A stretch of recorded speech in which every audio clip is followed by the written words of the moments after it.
Jadi kata Allah, kalau kita punya niat yang sudah bulat di hati kita, bertawakal, berserah diri kepada Allah.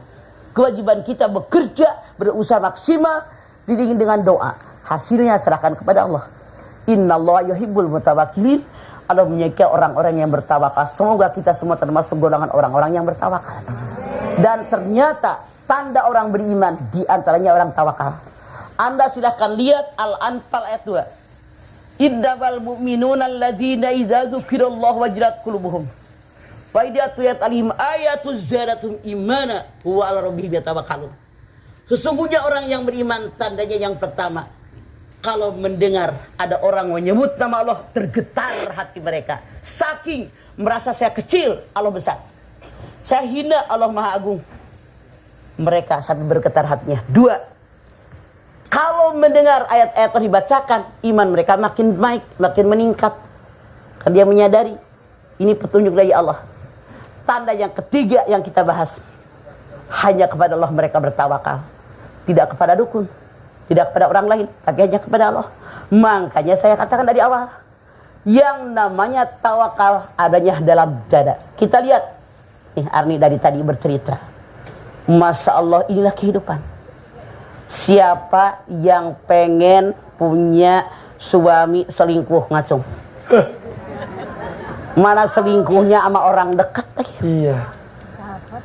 Makanya Rasul mengatakan ipar adalah kematian.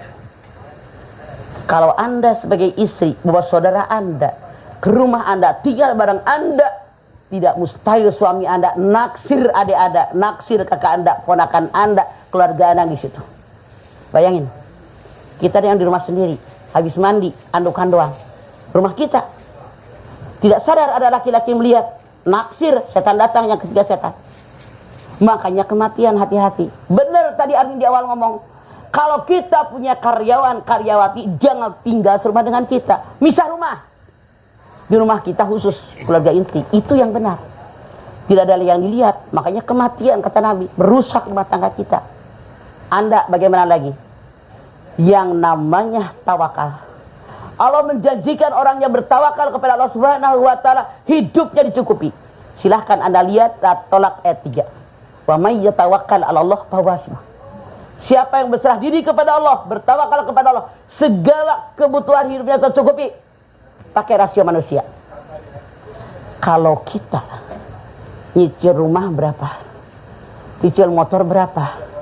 Anak sekolah berapa? Ngasih mertua berapa? Genteng bocor berapa?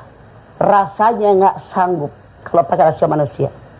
Tapi dengan rasionya Allah, bertawakal kepada Allah, banyak wa yarzuqu min haitsu la tasib. Buktinya, giliran Anda bayar cicilan motor, duitnya ada. Anak mau masuk SMA, duitnya ada. Genteng bocor, duitnya ada. Buktinya, kalau seandainya mertua Anda bengek masuk rumah sakit, buat biaya ke dokter, ada nggak duitnya? Kenapa? Ketawakalan kita kepada Allah. Wa may yatawakkal 'ala Allah fahuwa hasbuh. Kalau kalian bertawakal kepada Allah, cukup yang enak hidup, bukan yang berlebihan, tapi hidup yang pas-pasan. Pas butuh, pas ada. Mau nggak? Mau lah. Enak kan? Hidup pas-pasan aja. Pas-pasan aja. Tiap butuh ada, itu yang pas-pasan.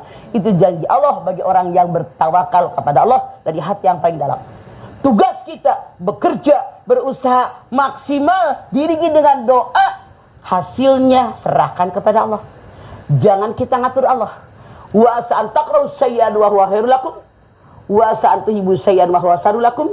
Wallahu ya'lamu wa antum la ta'lamun. Al-Baqarah 16. Sesuatu yang kamu benci boleh jadi buruk buat kamu. Sesuatu yang kamu sangat menyukainya, mencintainya, boleh jadi baik buat kamu.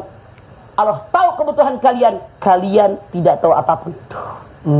Benci sebelah banget. Kenapa gue punya karyawati naksir laki gue sampai menikah? Ambil hikmahnya. Ternyata Allah berikan kekuatan dari hati Arni. Tuh, kenapa anak-anak diambil bapaknya? Biarin deh dia yang biayain. Toh bisa video call, toh bisa ketemu, toh lebaran masih ngumpul. Itu yang kita ambil hikmahnya. Jangan mikirin kesedihan, jangan mikirin kesalahan orang lain, tapi berpikir apa kekurangan saya. Makanya untuk bahagianya hidup kita mensyukuri nikmat dari Allah Subhanahu wa taala, hidup kita pasti bahagia. Bener dia. Saya mah aneh. Orang punya anak diomelin tuh anak. Dimaki-maki tuh anak. Dimarahin tuh anak. Saya pengen ketemu doang juga susah. Bener apa? Ipan suka marahin anaknya enggak? Ketemu juga susah. Nah iya itu dia. Susah ketemu anaknya 5. Apalagi kalau sering ketemu. Jadi ini pemirsa semuanya. Kita bersyukur punya anak serumah dengan kita, segulung segalang setiap hari.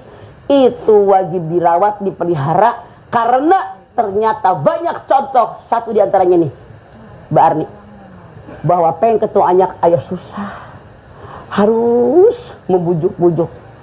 Bayangkan sampai ngontrak di belakang sekolah hanya untuk ketemu anak, walaupun 1 menit. Sudahkah memadai kalau kita ketemu anak 1 menit? kurang lah. Ngomong aja belum kenyang. Ya, ya. Kita mah tidur bareng, makan bareng, mandi bareng, anak-anak belajar kita tonton. Ini yang harus kita syukuri.